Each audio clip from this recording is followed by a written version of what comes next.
Hello મિત્રો, કેમ છો બધા? મજામાં આજીશો. તો આજે આપણે બનાવવાના છે પુડલા.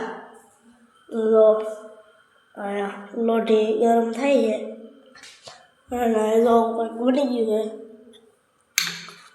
હવે પુડલા બનાવવાના છે. તો આપણે જોઈ કેવા મારી કીધે પુડલા બને છે. પપ્પાની જો નીંદવાનું કામ ચાલુ છે અટાણે. જો તમને દેખાડું આખી. જો અહીંયા નીંદે છે. નીંદવાનું કામ ચાલુ હોય ને આપણે અટાણે બનાવી નાખવાના પુડલા. તો હવે તો આપણે પુડલાનો ઉઠલાવીએ ઉઠલે છે કે નહીં જોઈ.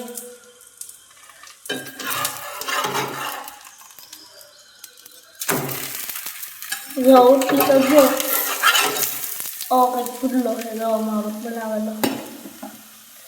આવડે થોડા બનાવતા પુડલા બની જાય પછી આપણે દેખાડીએ. ફાઇનલી મિત્રો જો અટાણે પુડલા બની ગયા. જો હવે કંઈક પુડલો બન્યો હોય આપણે કીધે. હાલો બધા પુડલો ખાવા. હાલો બધા તો પુડલો ખાવા આવી જાઓ.